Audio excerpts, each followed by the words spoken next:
The answer is to rely on you.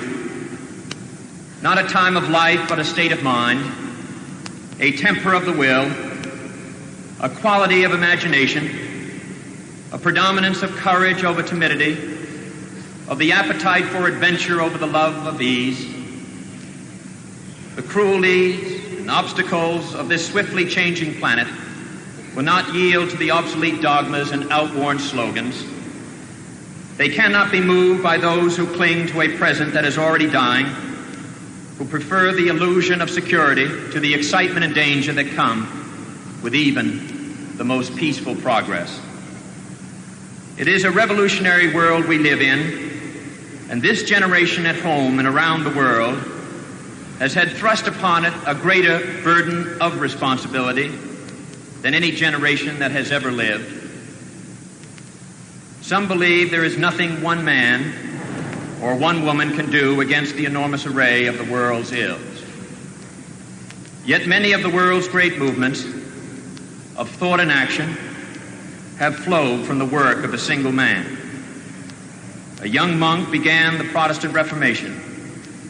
A young general extended an empire from Macedonia to the borders of the earth. A young woman reclaimed the territory of France.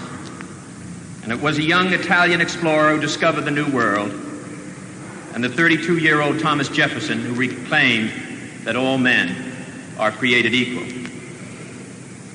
These men move the world, and so can we all.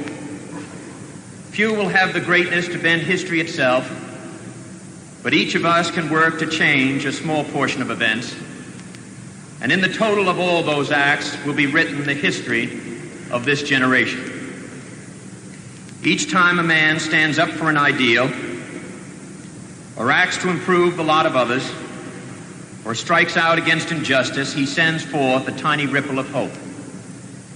And crossing each other from a million different centers of energy and daring, those ripples build a current that can sweep down the mightiest walls of oppression and resistance.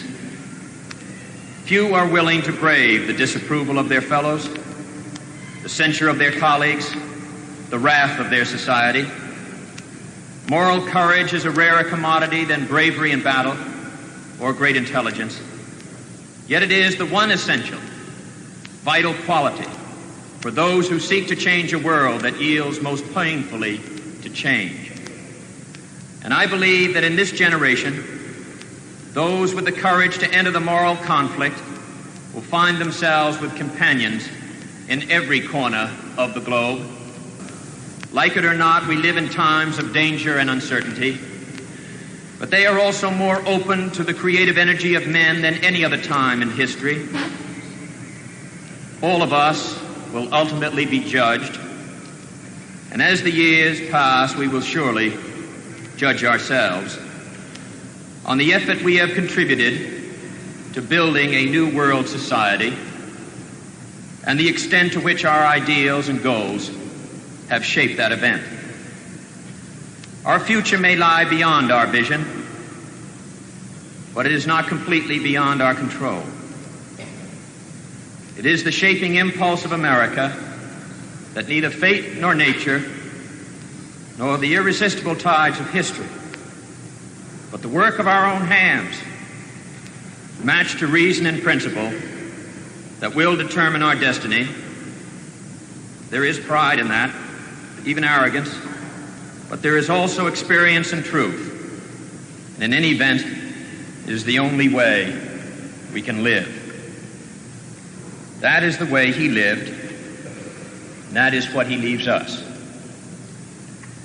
My brother need not be idealized or enlarged in death beyond what he was in life, to be remembered simply as a good and decent man who saw wrong and tried to right it, saw suffering and tried to heal it, saw war and tried to stop it. Those of us who loved him and who take him to his rest today pray that what he was to us, and what he wished for others, will someday come to pass for all the world.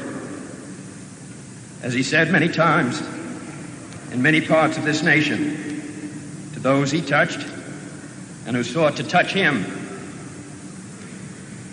Some men see things as they are and say, why?